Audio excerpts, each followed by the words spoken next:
Gérard. Super. J'ai mal aux jambes. Hein. Alors tu sais que la Cipale a été construite en 1900 pour les deuxièmes Jeux Olympiques qui avaient lieu à Paris. Et d'ailleurs, il faut savoir qu'en dehors de la Cipale, il y avait toutes les autres épreuves qui se passaient comme ça dans le bois de Vincennes. Dans le bois de Vincennes, tu vois, de l'athlétisme. Et il y a aussi une chose, c'est qu'entre 1968, l'année d'après la destruction du Parc des Princes, jusqu'à 1974, le Tour de France arrivait à la Cipale. Il faut savoir que le plus grand coureur de tous les temps, Eddy Merckx, a gagné ses 5 Tours de France, les 5 à la Cipale, entre 69 et 74. Ah, c'est bien. Il a au moins des souvenirs.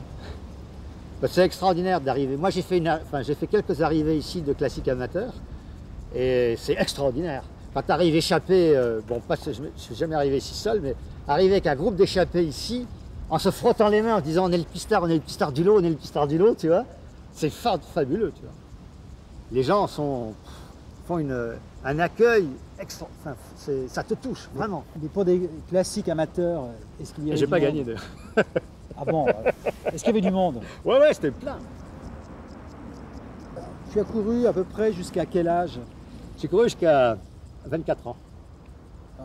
Non, mais c'est vachement jeune, c'est très très jeune pour s'arrêter. Ouais, mais je voulais pas être professionnel du tout. Comment s'est fait le passage du vélo au cinéma? Le cinéma, j'ai toujours eu envie de travailler dans le cinéma. Si j'ai commencé à faire du théâtre, c'est pour apprendre la mise en scène. Donc j'ai raccroché le vélo quand j'avais plus le temps de faire du vélo. Alors, quels sont les parallèles que toi tu peux faire entre vélo et cinéma? Je crois qu'il y a la capacité de résister à l'effort. On apprend ça dans le vélo, on apprend, et d'ailleurs toi qui montes d'école, toi qui fais de la montagne, tu le sais, c'est-à-dire qu'il y a une nécessité de se surpasser. Pour se surpasser, il faut avoir un apprentissage, il faut avoir une règle de vie, il faut se forger un courage, un moral, un mental. Tout ça, c'est indispensable lorsque tu fais du cinéma, où Besson, il en a même un peu moins besoin, mais moi, je sais que j'en ai beaucoup besoin. J'ai besoin de m'accrocher face au refus, j'ai besoin de trouver des passages pour réaliser les préachats, pour mettre en confiance les banquiers, les chaînes, puisque aujourd'hui on a besoin de diffuseurs pour monter un film. Donc les échecs ne sont jamais définitifs pour moi. C'est comme un passage à vide en course. Si tu as une fringale, si tu as un passage à vide, c'est pas pour ça qu'il faut descendre et rentrer à la maison. Demain, ça peut aller mieux. Ou même dans l'heure qui suit, tu peux récupérer, tu peux aller mieux. Et ça m'est arrivé. Ça m'est arrivé de tomber, de rejoindre, d'avoir une fringale, de bouffer, de revenir et de gagner. Ça m'est arrivé. Donc ça arrive. À partir du moment où ça t'arrive, tu prends confiance en toi. Et les moments désespérés où tu te dis « je descends, j'en peux plus, mon vélo c'est de la merde, je le jette, je meurs ».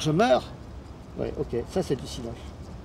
Quand tu arrives complètement au fond, tu respires et tu remontes à la surface.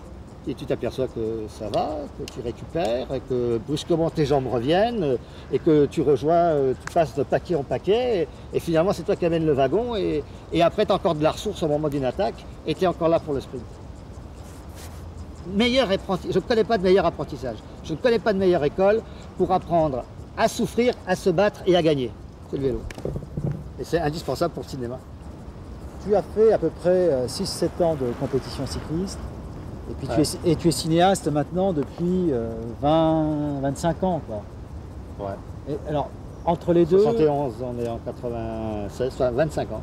Et pour toi, qu'est-ce qui est le plus dur des deux? Non, parce qu'on dit que le vélo, c'est le sport le plus dur. Absolument. Est-ce que le cinéma, c'est plus dur encore? C'est plus désespérant. Le vélo, on n'est pas seul. On dit que le cinéma, c'est un travail d'équipe. Le vélo, on dit c'est un sport individuel, ok. Mais un sport individuel sans une véritable équipe, sans des gens qui t'aident, qui t'attendent quand tu te casses la gueule, qui te passent un vélo, qui te passent une roue, qui te donnent à bouffer, qui te donnent à boire, t'es rien.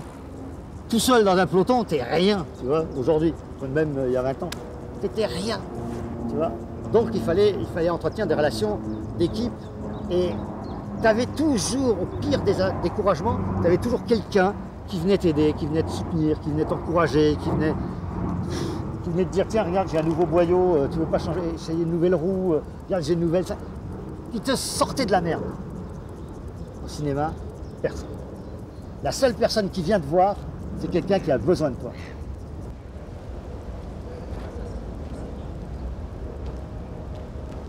Mon travail de sape paya enfin et mes parents s'avouèrent vaincus par mon harcèlement.